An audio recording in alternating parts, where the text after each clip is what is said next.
Good morning, YouTube. Now, this morning, there's something a little different. Something I've never done with this particularly YouTube channel.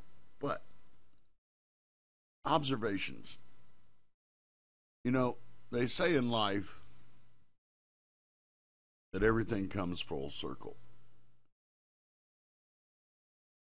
If you don't believe me, look at bell-bottom blue jeans. Oh, those will never come back. 30 years later, we get pajama pants or parachute pants. Different name, same bell bottoms. Parachute pants.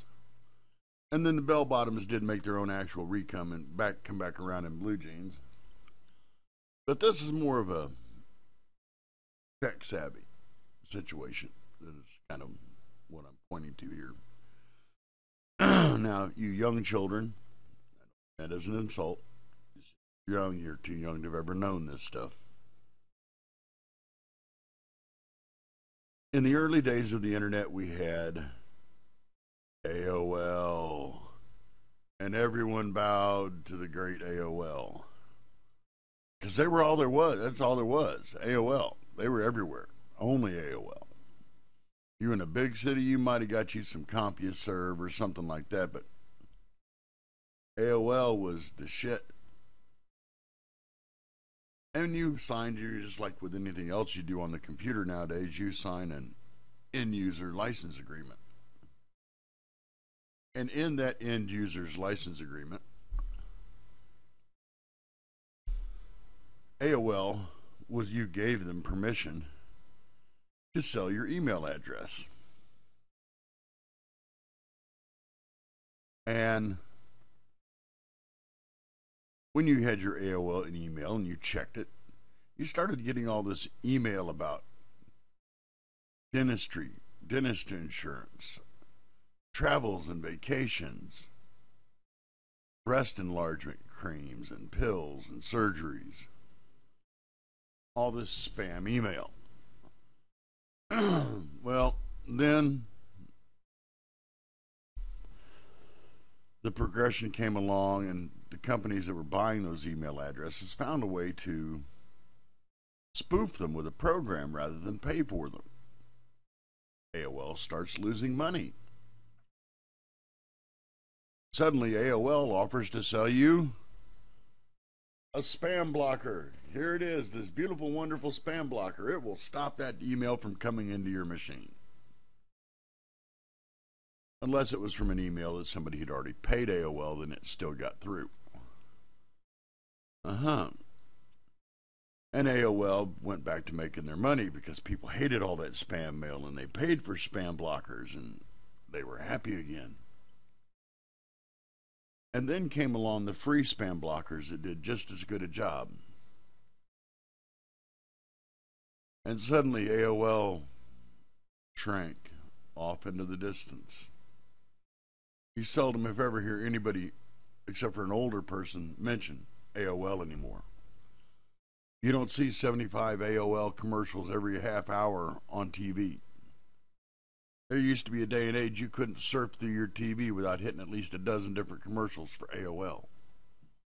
It was just that big.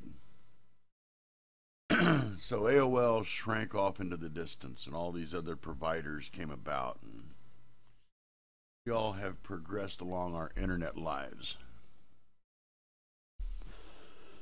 And this is where it comes back to that original premise that everything comes back around. Here comes Microsoft.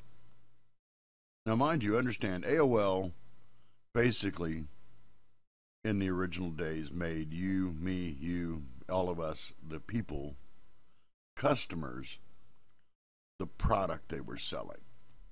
Now, they gave us a service. They were selling us to their advertisers. Pure and simple. I need to advertise to a demographic of individuals between the ages of 18 and 35, male or female, doesn't matter. Black or white, doesn't matter. And AOL said, well, we've got 295,000 people who meet your qualifications. We'll sell you their email addresses and a nickel apiece. And I'll take them. And AOL made their money. And I've already explained how all that finally just died when AOL lost their gravy train. Tired of it, fed up with it. They didn't want it. And then everything comes full circle. And Microsoft says, out of the passionate love and joy of our relationship as consumer and them as company, that they're going to do us this wonderful favor, and they're going to give us a free upgrade to Windows 10 if we're on Windows Vista, Windows 8, Windows 7, Windows 8, or Windows 8.1. Free upgrade to Windows 10. But you can only do it for a year, so you better get it now. And people were like, free, and they grabbed it, and they, wow, I want this, and they got it. And then weird statements started coming out of parts of the world. Countries were telling Microsoft, no, you will not market Windows 10 in our country. We won't have it.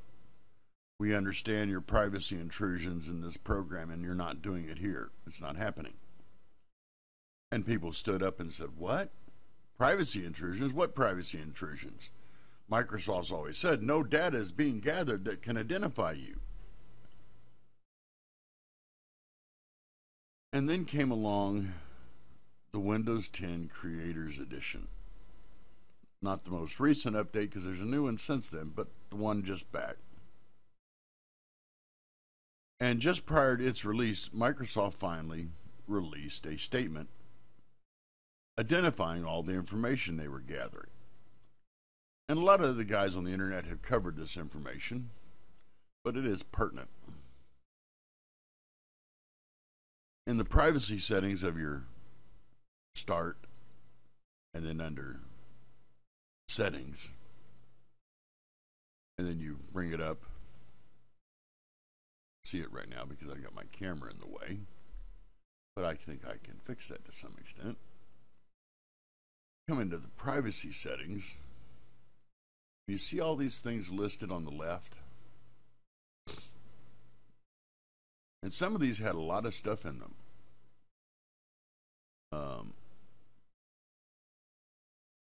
Everything that you leave turned on was allowing Microsoft to monitor your camera through all these different apps, or listen to your microphone through all these different apps. They were looking at all your account information, and they were looking at all your contacts. They knew exactly what you were doing every day through these different calendar programs. Calls on your computer, they had copies of it. Same thing for your emails, tasks, messaging, radios. They were even monitoring your other devices. Like, no, don't monitor my Apple iPhone. Caught that. And then all these background apps were listening to everything you said or did. And then sending this to Microsoft. Well, inherently, this is all bad for a couple of different reasons. One, if you're an individual working on proprietary software, you don't need everything you type or say being sent to Microsoft so they can take that code and backwards engineer it, which we would never do that. Bird never shit on your car either. But we would never do that. But they'd still have it. Every bank account you've ever typed into your computer and every password, it's in that database in Microsoft's possession. Wait a minute. Ooh, I don't like that. Well, our servers are perfectly safe. No one will ever be able to get that information. I can only say one thing to that. Julian Assange. Enough said? Enough said. Now, Here's where this whole situation is coming to. Why did Microsoft do all this? Did they really love us so much that they were giving us all this just so they could benignly gather that information and just have it? Oh no. Microsoft is selling that information to advertisers. Yes, ladies and gentlemen, we are, again, the product. We are being marketed to the advertisers by Microsoft. Now, mind you, it's a whole brand new slew of advertisements. As I said, it went from vacations to eye exams and casinos and breast enhancement, then it became Viagra, and you may have won this contest, and this, that, and the other.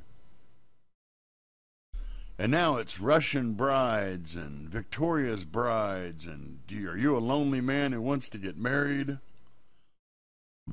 Are you an ugly man who can't find a woman? We'll hook you up with a gorgeous woman for X amount of dollars, and you can be married until she's met her period of time in the United States to get her permanent green card, and she's out of here. You can bet on that. So everything in life comes full circle. Yep, it does.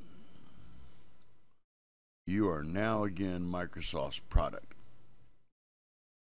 Now, there is one other thing to touch on here, and this is really important. If you are on any kind of a metered internet connection, say a MiFi that has limited bandwidth, Wild Blue, HughesNet, Dish Network with a limited amount of bandwidth, and Microsoft is uploading everything you type or say or view on your camera or say on your microphone or ask Cortana, all this stuff which they call telemetry, and you keep asking yourself, why do I keep going through all my available bandwidth each month? I'm not on the internet that much. Ding, ding, ding, ding, ding. Yes, you are. It's just not you. It's Microsoft gathering all that information. Turn all that stuff off in privacy on Windows 10. All of it. It won't affect any of your programs. At least it hasn't mine. Turn them off. Save your bandwidth. Keep all that internet speed and time for yourself. And try to have a happier life. Oh, I also would like to point out in that whole privacy thing, there is a section you're going to come to where it gives you the option of doing the basic version of information given or the enhanced. Do the basic and tell them never send the reports. Just understand that 90% of what's in the enhanced is in the basic, so it's not that low, not much of a knockoff, but it's some. But yes, ladies and gentlemen, life has come full circle. We have gone from being the product to demanding our freedom to now being the product again. And as long as we let Microsoft do it, they're going to keep doing it. But turn all that stuff off. Send the message to Microsoft that, no, this ain't happening. Not about to happen. Save your bandwidth. Save your peace of mind. And after that, have a good day. Tell somebody you love them. Do something for somebody else today that'll make them smile. But I promise you this, inherently it'll make you smile in the end. With that being said, this is that old guy playing CSGO. And I'm out of here.